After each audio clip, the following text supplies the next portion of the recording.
Man who killed and buried his girlfriend gets life in prison. Teach them! Always make sure the message will reach them! A 25-year-old man who stabbed his girlfriend to death in 2017 and buried her in concrete in their bedroom in what he claimed was a moment of passion was Wednesday, July 13, sentenced to life in prison. He had confessed to the murder. Ayele Russell of Pee Wee Lane in St. James, who had fled to the United States after committing the gruesome act, will serve 24 years in prison before being eligible for parole. The sentence was handed down by Justice Courtney Day in the Westmoreland Home Circuit Court. The decomposing body of the victim, 24-year-old Nadian Dyer, was found with multiple stab wounds at her Negril Westmoreland house on June 7, 2017, 2 months after she and her 3-year-old daughter went missing. The child has not been found.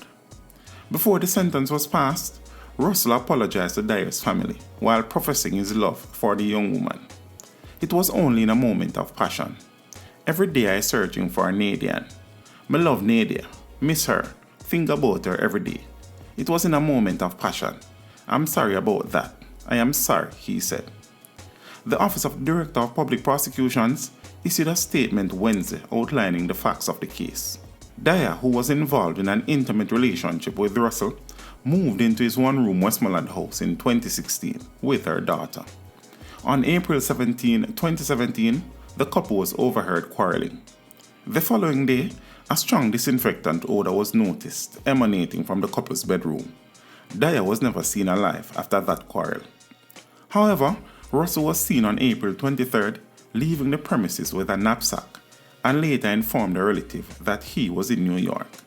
Dyer's mother, who was concerned about her whereabouts, visited the police station on numerous occasions and on June 5 went to her home with the assistance of the police. But on their arrival, they observed that the door was padlocked with a long chain with weights.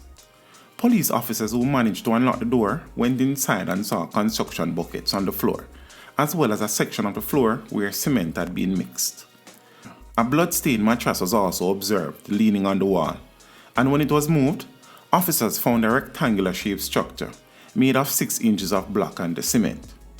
The officers left, and 2 days later, when they returned, broke down the structure and removed a naked body which was wrapped in a plastic bag. The body at the time was unable to be identified owing to the advanced state of decomposition, but had stab wounds to the abdomen and right arm. Following a post-mortem, the body was confirmed to be Dyer's. Russell by then was in the United States, but he was later deported on July 29, 2021, after he was convicted and sentenced for armed robbery. He was subsequently charged for Dyer's murder. Meanwhile, DPP Paula Llewellyn indicated that there was no evidence on the file implicating the man in the possible disappearance of the child.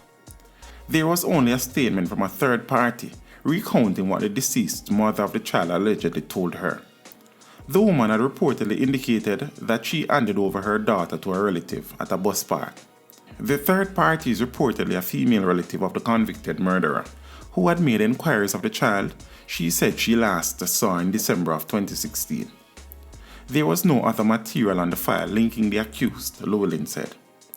The DPP said her office asked the police whether there was any investigation about the child. The police indicated there was none as an official missing report was not filed by the mother of the child before she died, the DPP said. Teach them! Hey, yo, hello! Send the message and make it reach them. It's teach them. Right here, Warlord representing. Thank you for watching. Like the video before you go. Please subscribe if you haven't done so. And remember to share the video with your friends and family. And browse the channel for more quality content. Until next time, walk good, my friends. Teach them!